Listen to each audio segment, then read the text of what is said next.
Well, hello, I'm Sam Keim. I'm president of the American Board of Emergency Medicine. And it's my honor today to interview and chat with one of the founding pioneers of the specialty of emergency medicine, Dr. Harvey Meislin. Harvey, welcome. Thank you, Sam. Always a pleasure to chat with you. Harvey, when I first met you, I was a medical student and you were my advisor. And then later, you became my boss. I was able to get a faculty position at Arizona, and then you were my mentor for my entire academic career and allowed me to pursue academic emergency medicine. And what a great place you built at U of A to pursue emergency medicine. Tell me and tell the people watching this how you chose emergency medicine as a specialty and how you ended up at the University of Chicago to pursue residency. Well, my entry in emergency medicine was somewhat serendipitous. I was in Boston at the time.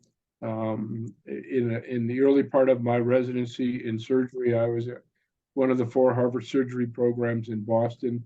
And in 1972, while working in the emergency department at Boston City Hospital, I ran into a physician named Elliot Salinger. And Elliot was a resident in emergency medicine for the 1 year that program ever existed.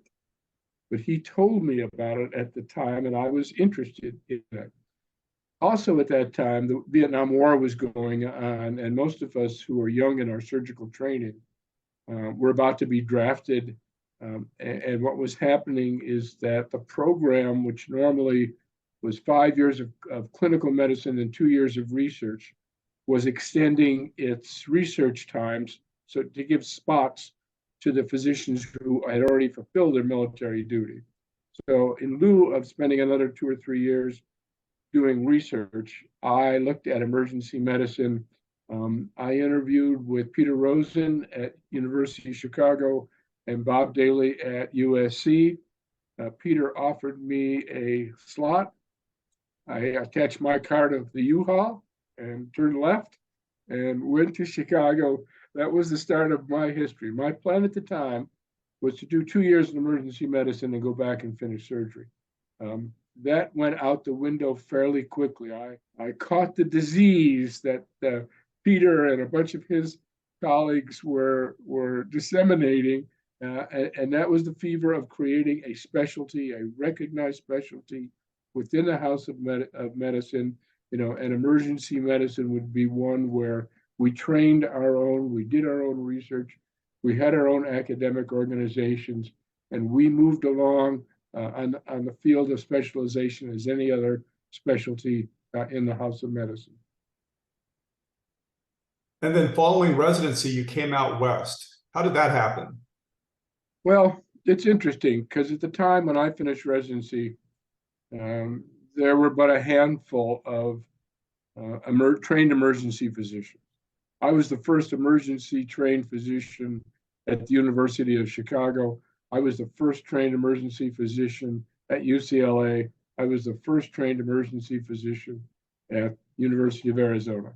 Not because I was so good, but because there was nobody else.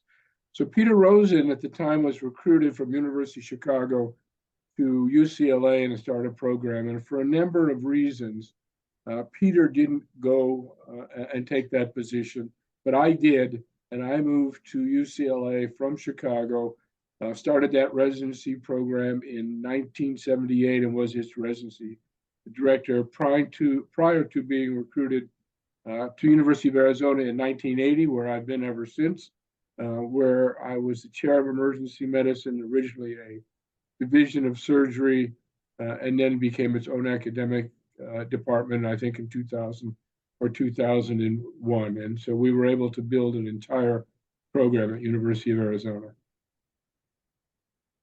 Harvey, you were president of the American Board of Emergency Medicine, and you were also the 30th president and chair of the American Board of Medical Specialties, the first emergency physician to become president and chair of the ABMS. Tell us about how ABEM succeeded in becoming a recognized specialty. Well, there's a lot of history that you'll never hear about because a lot of discussions took place in the back room of smoke-filled environments where we negotiated emergency medicine to become a specialty. The first vote in 1977 by the ABMS was a complete rejection of emergency medicine. The vote was 105 against emergency medicine. But there was a huge swell of physicians, of healthcare people who wanted to see the specialty succeeded. And in 79, we became what was called a conjoint board modified. That's the only time that designation has ever been used. It was kind of a way to allow some of the other medical specialties to get more comfortable about emergency medicine. 10 years later, 1989, emergency medicine became a primary specialty board. I think what's really significant, and not so much for me, but for the specialty itself, 15 years after we became accepted as a primary board, the board of directors of the American Board of Medical Specialty elected an emergency physician to be their president CEO.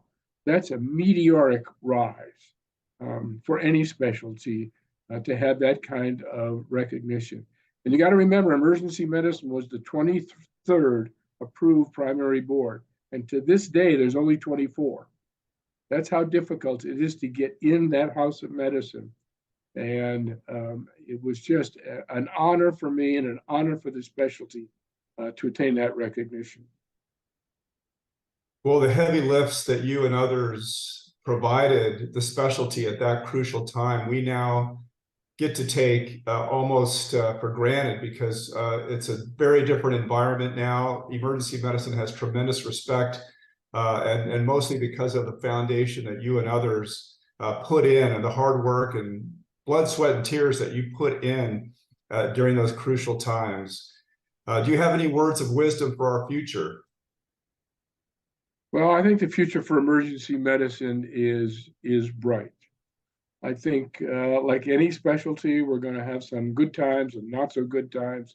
I think it's incumbent upon emergency physicians to keep the specialty strong, to keep an academic focus and make sure that we are disseminating original research and publications, to make sure that the practice of emergency medicine is one where people enjoy the practice, can have a full career in the specialty.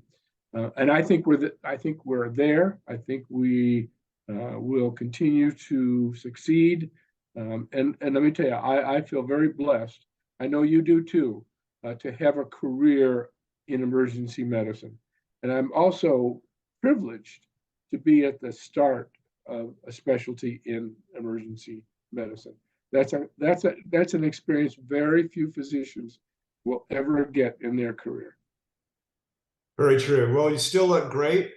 I know you're still faculty in my department. That's a huge honor for me. And I wish you the very best. And again, thanks from ABEM for all that you've done.